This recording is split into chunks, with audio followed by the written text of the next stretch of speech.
안녕하세요. 황필구 신부입니다. 벌써 5월입니다. 날씨도 많이 따뜻해졌고 코비드 관련된 정부의 안전지침도 많이 완화가 됐어요. 이달 내로 식당이나 미용실 또 공연장 같은 시설들도 크게 제한 없이 운영이 되고 여름 즈음이면 거의 모든 분야에서 정상화가 될 것으로 보여요.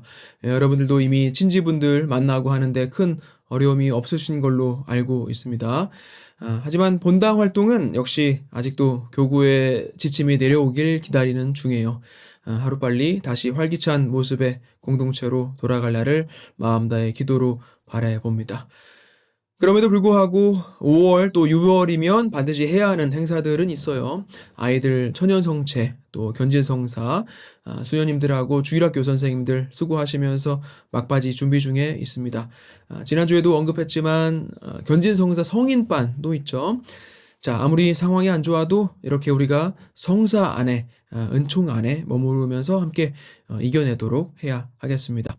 또 5월은 성모님의 달로 우리가 지내고 있죠. 우리 교회의 어머니, 당신 자녀들을 위하는 성모님의 마음 또한 헤아려 보면서 또 한 달 보내도록 합시다.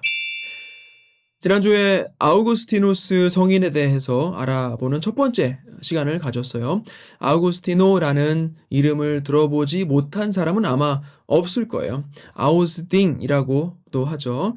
하지만 정확히 왜 그렇게 유명한 건지는 잘 모르셨던 분들이 많았던 것 같아요. 그냥 훌륭한 성인, 훌륭한 신학자 정도로만 기억하고 저서로는 고백록 그 정도만 알고들 계셨을 텐데 사실 교회 가르침 중에 아우구스티노가 언급하지 않은 걸 찾는 게 더 쉬울 거다라고 할 정도로 근본적인 신학부터 법, 성경, 또 철학, 그리고 정치에 관해서까지 초기 교회 교보들 중에서 가장 많은 저작을 남긴 인물이 바로 아우구스티노다라고 했어요.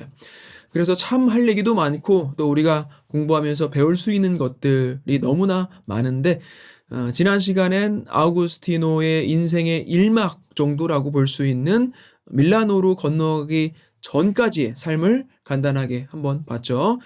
신심 깊은 어머니와 신앙심은 없이 사회적인 지위에만 더 관심이 많았던 아버지 사이에 태어난 배경부터 해서 학교 다닐 때 천방지축 사고뭉치였던 아이가 식솔들 먹여 살리기 위해서 공부에 전념하던 중에 철학에 대한, 다시 말해서 지혜에 대한 목마름을 느꼈고 그 열정은 대단했지만 이단에 빠지게 되기도 했었다라는 부분까지 얘기를 했어요.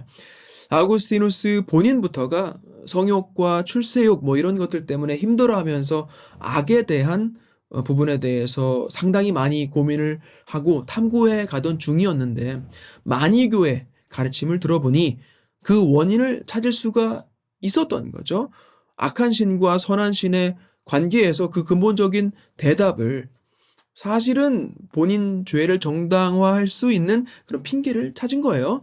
어머니 헬레나는 억장이 무너졌겠죠. 아이고 이놈아, 죄를 지었으면 하나님 아버지께 자비를 구하고 용서를 청할 것이 뭔 선신 악신 얼토당토 않는 소리냐 그랬을 거예요. 그러던 와중에 서방 로마 제국의 수도였던 밀라노에서 러브콜이 와서 황실의 수사학 선생으로 임명이 됩니다. 아우구스티노 아버지가 그렇게 원했었을 그런 출세길이 드디어 확 열리게 된 거죠. 자, 그럼 오늘은 아우구스티노 성인의 인생이 완전히 바뀌어 버리게 되는 그의 인생 제2막이 펼쳐지는 밀라노에서부터 이야기를 이어나가 보도록 하겠습니다. 자, 밀라노는 지금도 세계적인 도시이지만 당시엔 로마 제국 전체의 중심 두 도시 중에 하나였어요.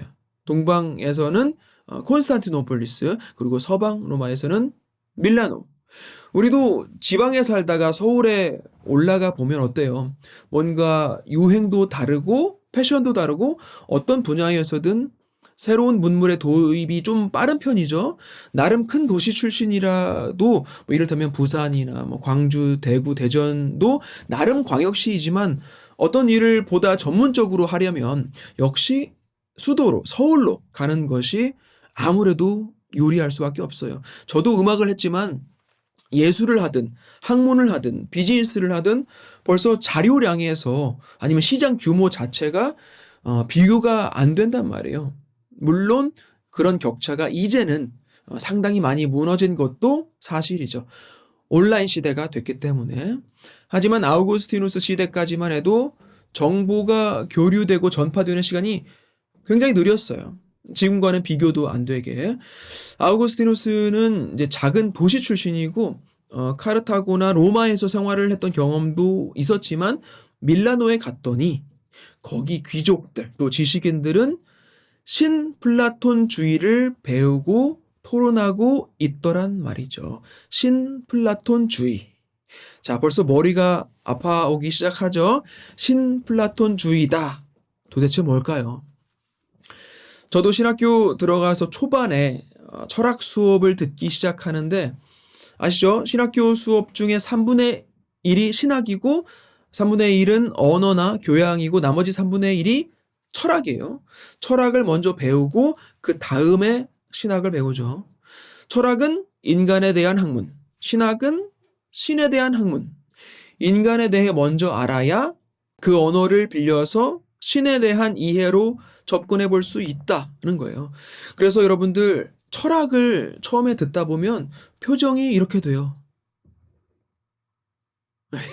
아무리 들어도 몇 번을 읽어봐도 이해가 안 가요. 영어로 들어서 그런가 하고 한국말로 찾아봤는데 그래도 이해가 안 가요. 너무 어려웠어요. 저 같은 경우는 평생을 딴따라만 하다가 갑자기 공부하려니까 그것도 너무 다른 분야의 머리를 쓰려니까 굉장히 힘들더라고요. 그래서 여러분들 혹시 제가 철학이나 신학에 조금 이렇게 들어가려고 할 때 너무 어려운데 라고 느끼셔도 전혀 이상할 게 없어요. You're not the only one. 그렇죠? 여러분들한테만 어려운 게 아니에요. 자책하지는 마시기 바랍니다. 조금 덜 안다고 덜 사랑하는 건 아니에요. 우리가 단순히 지식만을 위해 여기 있는 게 아니죠. 더 중요한 것은 얼마나 하느님을 마음 다해 사랑하느냐예요. 자, 힘내시고. 근데 그럼에도 불구하고 최소한의 철학적인 이론의 개념 정도는 알 필요가 있어요. 신학을 설명하려면 그에 적합한 언어가 필요할 거 아니에요. 그 언어가 바로 철학이에요. 특히 고대 중세 철학. 자, 신플라톤주의, 니오플레이토니즘이라고요. 신플라톤주의. 니오는 new, 새로운 이란 뜻이고 플라토니즘은 플라톤의 사상이란 뜻이겠죠. 다시 말해 새로운 플라톤 사상이란 말인데 그럼 먼저 그냥 플라톤 사상이 뭔지부터 알아야 할 거 아니에요. 그렇죠? 플라톤이 누구예요? 소크라테스 수제자. 예수님 말씀과 행적은 사도들이 기록했고 공자 말씀은 제자들이 공자왈, 공자 가라사대 하면서 적어놨고 불경도 석가모니 제자들이 엮어놓은 거잖아요. 소크라테스 가르침도 소크라테스가 직접 쓴 게 아니에요. 바로 플라톤이 자기 스승한테 배운 것들을 정리하고 또 자기만의 언어로 풀어놓은 거란 말이죠. 우리는 그리스도인이니까 그리스도 가르침은 아주 잘 알고 있잖아요. 그래서 굳이 너의 종교, 불경을 읽고 공부할 필요는 없지만 어디서 주워 들은 건 있어서 아예 모르진 않잖아요. 그렇죠? 공자 사상은 어때요? 여러분들 논어 안 읽어보셨어요? 다들 어렸을 때 서당 다니시면서 읽어보셨잖아요. 그렇죠? 의외로 서점에서 굉장히 많이 팔리는 고전 중에 하나가 바로 논어인데 잘은 몰라도 전혀 모르진 않을 거예요.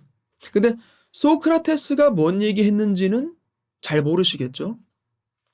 자, 서양 2000년 철학은 플라톤의 각주에 불과하다라는 말이 있어요. 그 정도로 소크라테스 사상이 서양 세계관이 형성되는데 아주 기본적인 바탕이 되고 있다라고 볼 수 있는 거예요. 자, 어차피 이 시간에 우리가 다 못 배워요. 그럴 필요도 없고 대학교에서 한 학기 수업으로 배워도 모자랄 정도가 될 거예요. 어쨌든 기본은 이런 거예요. 어떤 분야의 장인이 되려면 자신의 기술에 대해서 탁월하게 잘 알아야 하듯이 인간이 덕을 발휘하려면 우선 그 덕이란 게 뭔지 알아야 한다 이 말이에요.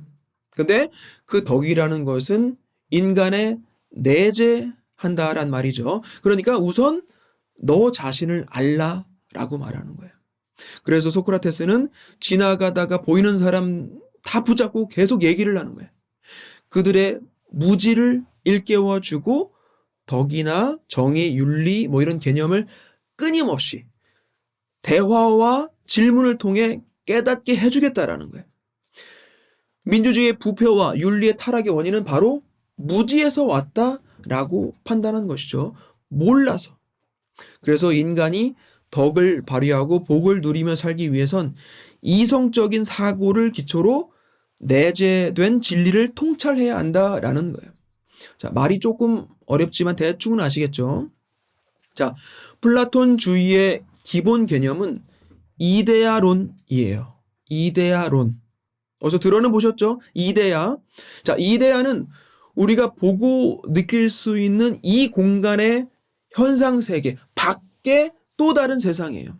그리고 그 이데아가 바로 모든 사물의 원인이자 본질이 되는 거예요. 그러니까 우리 세상에 있는 현상이나 사물은 이데아의 불안정한 복사체에 불과하다는 거죠. 마치 그림자처럼. 예를 들면 인간의 이데아가 본래는 있고 그러므로 해서 이 현실 세계에 인간이 실제할 수 있다라는 거예요. 여기서 또 중요한 것은 현상 세계에 있는 것들은 낡기도 하고 사라지기도 하지만 이데아는 시간을 초월한다라는 점. 그래서 현상 세계의 존재나 사물들이 궁극적으로 되고자 하는 것이 바로 이데아다라는 점이에요. 그리고 그런 이데아를 인간의 이성으로 알 수 있다라고 했어요. 인간이 원래 있던 곳이니까. 근데 현실 세계로 오면서 이데아에 대한 기억을 우리가 상실했을 뿐이다 라고 해요. 어렵게 들리나요? 자, 이런 개념이 지금의 우리들한테는 아주 전혀 새롭게 들리지는 않을 거예요. 기원전 400년대 플라톤 사상이에요. 다시 말하자면 우리가 일반적으로는 눈으로 보고 귀로 듣고 만질 수 있는 이 감각적인 세계에 살아가지만 궁극적으로 중요한 것은 우리의 감각을 초월한 정신적인 것, 정신적인 세계라는 거예요. 그런 정신적인 영역이 분명히 존재하고 우리는 그런 영원 불멸한 이데아의 의미를 두고 살아야 한다라는 거죠. 이데아가 아닌 현상 세계의 것들은 영원하지 않은 허상 같은 것이기 때문에 가치가 없다라고 하는 거예요. 이 세상 것들은 아무 의미가 없다. 저 세상 것들이 영원한 것이고 따라서 진짜 가치가 있다라는 말이에요. 그리고 그 이데아의 세계는 인간의 지성으로만 도달할 수 있다라고 해요. 인간 감각으로 경험하는 이 현상 세계를 그래서 가시계라고 하고 이데아의 세계는 인간 지성을 통해서 갈 수 있다라고 해서 가지계라고 해요. 조금 어렵게 들리실 수도 있지만 일단은 넘어가고 그럼 신플라톤주의는 뭐냐? 플라톤주의의 새로운 변형이에요. 기본적인 개념의 틀은 이어지지만 결정적인 차이가 있어요. 플라톤의 이데아론은 지극히 이원론적이에요. 이원론이 뭔지 기억하시죠? 낮과 밤, 영혼과 육신 뭐 이렇게 두 원리를 놓고 보는 거. 사실 거기까지는 좋은데 너무 지나치게 이원론 혹은 이데아론을 강조하다 보면 영지주의나 만이교 같은 그런 이단 사상으로 갈 수가 있는 거예요. 두 세계의 연결고리가 전혀 없고 현상 세계는 악하거나 무의미하게 되어버린다는 말이에요. 그럼 지금 살고 있는 이 세상에서의 행복도 결국 쓸데없다는 얘기잖아요. 이 세상에도 얼마나 좋은 게 많아요. 아름다운 것들, 좋은 사람들, 가족 등등 다 충분히 가치가 있는 것들이란 말이에요. 만이교 사상에 의하면 선한 신과 악한 신의 싸움의 결과에 따라 이 세상에 재앙과 질병이 발생할 수 있다는 건데 그럼 우리의 역할은 뭐냐는 거죠. 물론 편하게 생각할 수도 있어요. 내가 지은 죄도 결국엔 내 책임이 아닌 거예요.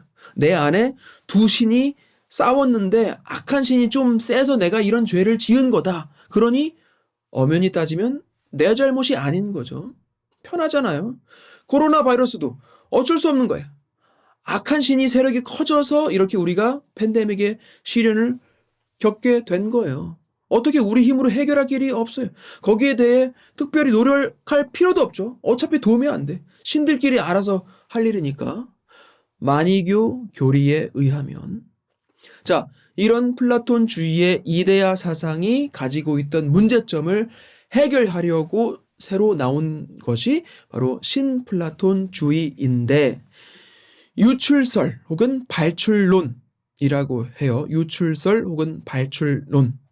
이 세상의 근본적인 이치를 설명하고자 하는 이론이에요. 자, 이 우주 만물이 도대체 어디서 왔냐라는 질문을 고대 때부터 무수히 해왔을 텐데 신플라톤주의에서는 결국 어떤 하나의 존재로부터 왔다. 유출 혹은 발출됐다라고 보는 거예요. 일단 그 존재를 뭐라고 부르긴 해야 하니까 하나라고 부르자는 거예요. 하나. 영어로는 the one이죠. the one. 그리스어로는 토헨이라고 했고 우리가 한자어로는 일자라고 해봅시다. 일자. 마치 샘에서 물이 쏟아나듯이 일자로부터 만물이 흘러나오는 거예요.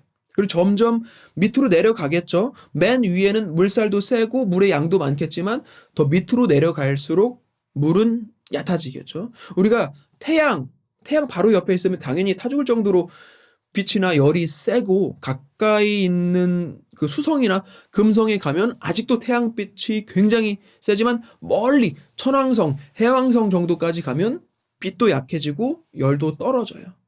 자, 그래서 일자, 그 하나로부터 나오는 것, 그러니까 일자로부터 가장 가까이에 있는 것들은 우선은 누스라고 해요. 누스라고 정신 혹은 지성이에요. spirit이죠. spirit. 그리고 더 내려가면 프스케. 영어로는 psyche라고 하는 영혼으로 가요. soul이에요. soul. 우리가 심리학을 psychology라고 하고 정신질환자를 psychopath라고 하는데 어원이 같죠. 물론 어원이 같다고 지금 쓰여지는 의미가 아주 밀접한 관계가 꼭 있는 건 아니에요. 같은 단어라도 고대 철학에서 쓰일 때 또 심리학에서 쓰일 때 차이가 있어요. 또 그리스 신화에도 푸스케라는 영혼의 화신도 있는데 아무튼 이 푸스케까지는 이데아 세계의 존재라고 볼 수 있어요. 이제 그 밑으로 가면 현상 세계에도 지성적인 영혼을 가진 존재들이 있는데 바로 인간이죠. 인간. 그리고 인간 밑으로 가면 동물적인 영혼. 그러니까 감각혼을 지닌 동물이 있고 또 더 밑에는 식물적인 영혼. 그러니까 생장혼을 지닌 식물이 있는 거예요. 지성혼, 감각혼, 생장혼. 다시 말하면 인간혼, 동물혼, 식물혼. 영어로 하면 human soul 혹은 rational soul, 그 다음에 animal soul, 그리고 vegetable soul. 그리고 이제 더 밑으로 내려가면 무생물이 있고 맨 아래에는 진료가 있어요. 진료. 일자와 가장 가까운 누스나 푸스케는 마치 태양과 가까운 수성이나 금성에 위치한 거랑 마찬가지인 것이고 무생물이나 진료 정도로 내려가면 태양계 어디 끝자락에 가서 태양빛이나 열을 거의 못 받는 위치에 있게 되는 거랑 같은 거예요.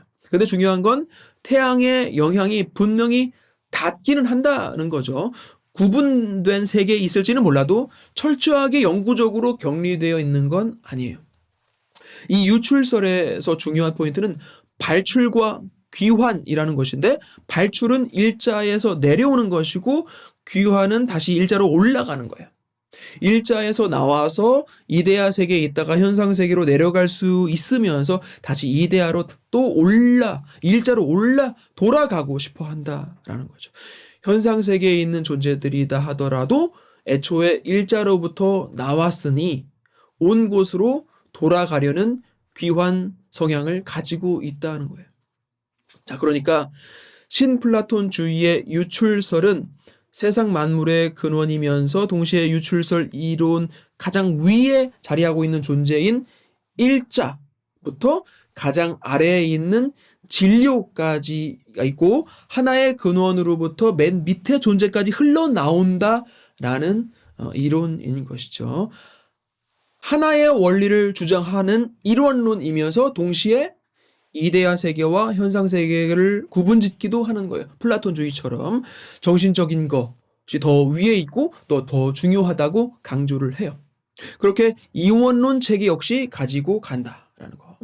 선신과 악신이 싸우네 어쩌네 아니면 육의 세계는 악한 것이네 뭐 그런 오류에서 이제는 벗어날 수가 있는 것이죠. 신플라톤주의. 자, 어때요? 이해가 조금 되시나요? 지금 막 머리 싸매고 꺼버리시는 거 아니겠죠? 자, 단어들을 들어서 조금 이렇게 어렵게 들리는 거지 잘 들어보면 아주 어려운 얘기는 아니에요. 우리한테는 꽤 익숙한 이론이에요. 자, 지금 이렇게 정리된 유출설 혹은 발출론이라고 하는 이론은 3세기 포르피리우스라는 철학자가 플라톤이 남긴 54개 논문을 6권의 책으로 엠네아테스라는 이름을 붙여서 정리한 그 안에 있는 내용이에요. 어쨌든 전혀 새로운 내용은 아니고 기원전 5세기 그러니까 예수님 오시기 400년도 더 전에 플라톤이 스승 소크라테스의 가르침을 모아 엮은 것 안에 그 힌트들은 있었다라는 거죠. 플라톤이 유출설이라고 하면서 직접 설명하고 가르치진 않았겠지만 그래서 예수님께서 천국을 설명하실 때 사람들이 그래도 웬만큼은 받아들이고 이해할 수 있었던 건 이미 400년, 500년 전에 인간이 인간의 이성만으로 이 우주 만물의 이치를 어느 정도는 알아낼 수 있었기 때문이에요. 원리적인 부분, 덕에 대한 것들, 정신이나 영혼, 또 죽음에 대한 그런 이성적인 접근, 그런 그리스 철학이 어느 정도는 발달이 되어 있는 상태였기 때문에 예수님 가르침도 사람들한테 막말로 먹힐 수가 있었던 것이지 한 500년 전에만 오셨어도 안 통했을 거예요. 예수님을 받아들이기에 너무 무지했어요. 어쨌든 뭐 이건 조금 다른 이야기이긴 했어요. 아무튼 자, 아우구스티누스는 악에 대해서 잘 안다고 생각했어요. 자기가 마니교에서 배운 이원론적인 사상이 세상에 왜 악이 존재하는지를 설명해 줬으니까. 근데 신플라톤주의를 공부해 보니 이게 더 말이 되는 거죠. 이원론적인 사상이 설명하는 악이 훨씬 더 납득이 되는 거예요. 이원론에서는 우주를 선과 악으로만 나누고 철저히 분리를 시켰어요. 악이라는 것은 그냥 원래 존재했던 것이고 끝까지 존재할 어떤 것이고 그냥 그런 거예요. 근데 이론론에서는 일자에서 멀어지면서 조금씩 빛을 못 받게 될 뿐인 거잖아요. 그렇게 거기에 그림자가 지면 그게 악인 것이죠. 그리고 언젠가는 귀환할 수 있다라는 거예요. 이렇게 아우구스티노가 신플라톤주의를 접해보니 바로 이거다 싶었던 거예요. 역시 사람은 서울물을 먹어야 돼 하면서 밀라노에 오길 잘했다는 생각을 했을 거예요. 출세도 하고 돈도 벌고 드디어 그렇게 평생을 갈구했었던 지혜를 찾았으니까 말이죠. 근데 아우구스티노 인생 2막은 사실 여기서부터가 시작이에요. 바로 암브로시오를 만나고 나서부터죠. 암브로시오 성인은 이미 제가 언급한 적이 있어요. 우리가 교부로 공경하고 있는 훌륭한 인물들 중에 하나이고 밀라노의 주교였어요. 그 당시만 해도 정통교회와 아리우스파 사이의 대립이 살벌했었는데 공의회에서 아리우스주의를 이단으로 공표한 이후에도 여전히 아리우스파 세력은 상당히 영향력을 가지고 있었어요. 그 당시에는 지역 주교를 뽑는 과정이 지금이랑은 달랐어요. 지금도 물론 이제 각 교구에서 후보자들을 추천은 하지만 결국 로마로 교황청으로 가서 승인을 받아야 주교품을 받을 수 있게 되는데 그때만 해도 그 지역 자체에서 사람들이 추대하는 인물이 주교가 되는 방식이었어요. 그러니까 밀라노의 주교직에도 그렇게 사람들이 전부 동의하는 어떤 인물을 앉혀야 했었는데 니케아파냐 아리우스파냐 어느 쪽에서 나와서 맡을 것이냐에 대해서 엄청나게 논쟁하고 싸우고 그러고 있던 거예요. 그 전쟁 같은 상황을 바로 암브로시오가 잠재웠던 거죠. 그때 암브로시오는 집정관직에 있었어요. 독일의 트리어에서 태어났고 아버지는 로마 제국 귀족 출신 장관이었단 말이에요. 성장하면서 수사학, 법학 등 여러 학문을 공부하고 법률가가 된 거예요. 32살부터 밀라노의 집정관으로 주재하고 있었어요. 그때까지도 암브로시오는 그리스도교 신자가 아니었어요. 근데 교회 안에 두 분파가 이렇게 싸우고 있는 걸 암브로시오가 안 되겠다 싶어서 중재했단 말이에요. 양쪽 진영을 왔다 갔다 하면서 화해도 시키고 대변 역할도 해주고 그랬어요. 당연히 양쪽에서는 암브로시오를 믿고 또 좋아하게 됐겠죠. 이제 양쪽이 평화롭게 만나서 주교를 뽑기만 하면 되는 거예요. 근데 막상 후보자 추천을 하라고 해도 선뜻 나서기가 어렵죠. 누굴 추천해도 반대파에서 들고 일어날 게 뻔하니까 그때 누군가가 저 뒤에서 외치는 거예요. 암브로시오를 죽여라.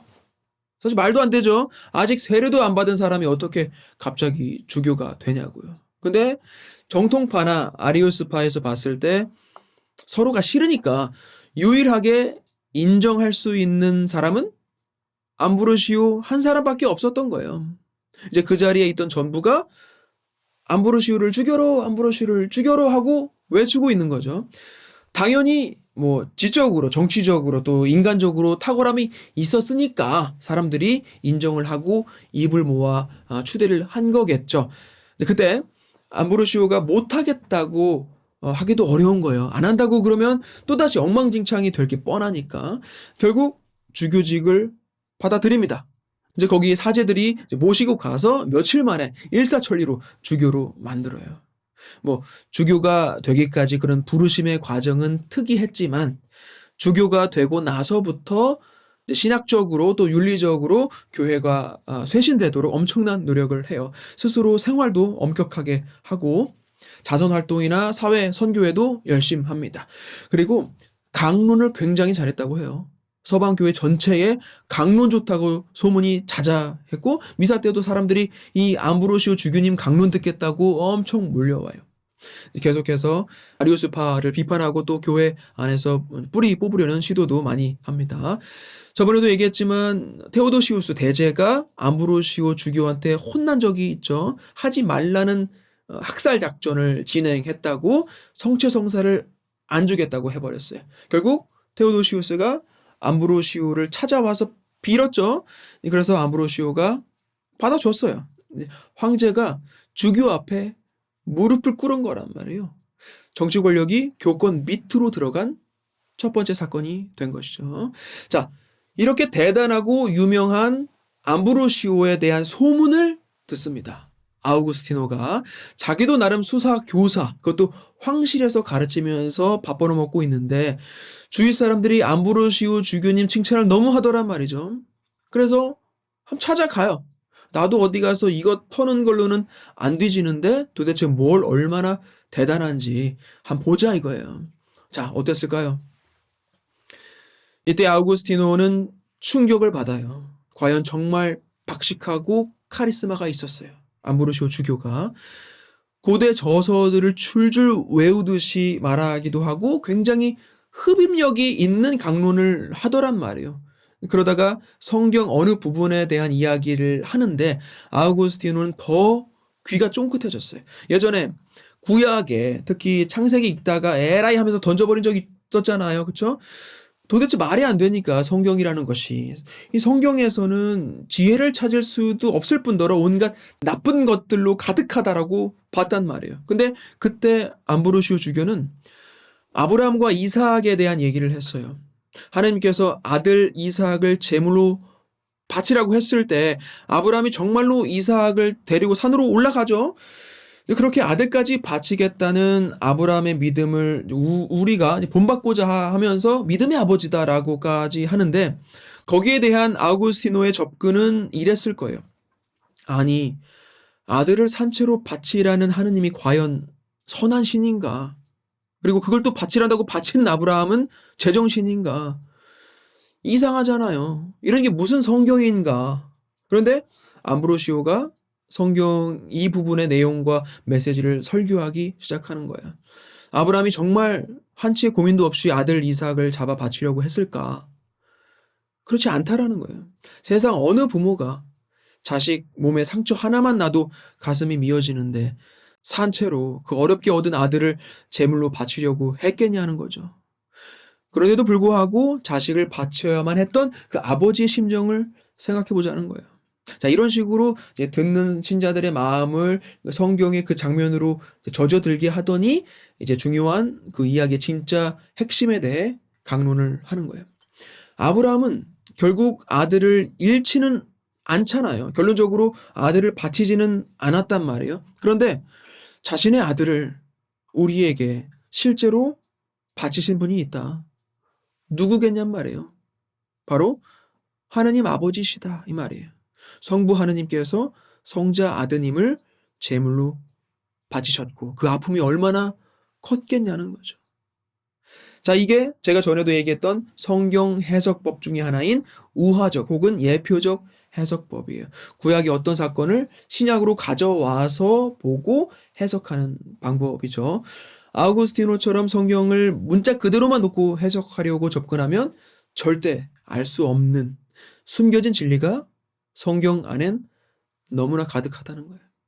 아우구스티노가 이제 그렇게 충격을 받고 그 길로 다시 성경을 읽기 시작합니다. 전에 가졌던 편견을 버리고 이제는 문자 그대로가 아닌 영적으로 성경을 읽고 공부를 해요. 그러다가 어느 날 이런저런 고민 속에 있었던 어느 날 음성이 들려와요.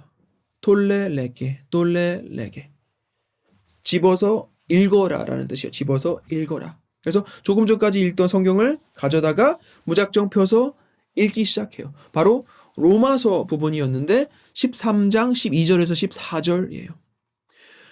밤이 물러가고 낮이 가까이 왔습니다. 어둠의 행실을 벗어버리고 빛의 갑옷을 입읍시다. 품위 있게 살아갑시다. 흥청망청대는 술잔치와 만취, 음탕과 방탕, 다툼과 시기 속에 살지 맙시다. 그 대신에 주 예수 그리스도를 입으십시오. 그리고 욕망을 채우려고 육신을 돌보는 일을 하지 마십시오. 깜짝 놀라는 거죠. 자기가 일생을 그렇게 막 살아온 것에 대해서 하나님께서 어떤 메시지 같은 걸 전해주신 것 같은 느낌이 드는 거예요. 그 뒤에 지금까지 무욕, 명예욕, 출세욕, 성욕에 살았던 지난 날을 반성하고 비로소 회개를 하게 됩니다. 바로 성 아우구스티누스의 회심 사건이에요. 8개월 동안 세례받을 준비를 하고 자기 인생 멘토인 암브로시오에게 세례를 받습니다. 그리고는 벼슬자리도 다 내놔요. 황실수사 교사 자리면 이미 엄청난 자리이고 더 올라갈 수도 있었을 텐데 그게 다 무슨 소용이냐는 거죠. 이제 드디어 그토록 애타게 찾던 지혜를 찾았으니 고향으로 돌아가서 그 지혜를 가르치며 살겠다고 해요. 자, 누가 가장 기뻐했을까요? 바로 어머니 모니카죠. 그 당시 모니카가 밀라노에 와 있었어요. 아들 출세한 것도 보고 뭐 나쁘진 않았지만 그래도 항상 걱정이었겠죠. 근데 이제는 너무 좋죠. 평생을 속만 썩이던 아들이 드디어 세례를 받고 또 고향으로 돌아가겠다고 하니까. 그리고 이제 같이 집으로 가는 길에 이런저런 이야기를 나누는데 너무 좋은 거예요. 말이 너무 잘 통하는 거예요. 모니카가 사실 배우면 얼마나 뭘 배웠겠어요. 지식으로만 따지면 아우구스티노가 훨씬 더 똑똑했겠지만 모니카 성녀가 신앙생활 하면서 체험한 것들, 또 믿음의 열매들, 또 그 열심한 기도들이 결국 아들 아우구스티노를 신앙의 길로 들게 했고 또 세례받은 후에 아우구스티노에게도 엄청나게 많은 영적인 가치들을 나눠주게 돼요.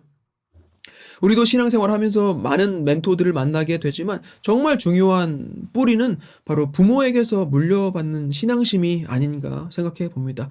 부모가 모범이 돼서 기도생활하고 본당 활동도 하고 봉사도 하고 그런 것들을 보고 배운 자녀들은 반드시 마음속에 그리스도를 품고 살아갈 수 있게 되는 거예요. 드디어 모니카도 돌아온 아들과 이제 꿈 같은 시절을 보낼 일만 남았죠. 이제 죽어도 여한이 없구나. 아마 그랬을 거예요. 근데 정말로 그렇게 돼요. 모니카는 갑자기 열병을 얻고 죽게 됩니다. 이때 아우구스티노도 정말 많은 생각을 했을 거예요. 자, 그렇게 고향 타가스테로 돌아가서 수도 공동체를 만들고 또 나중에 히포라는 곳에 주교도 되는데 이 부분부터는 다음 시간에 하도록 하겠습니다.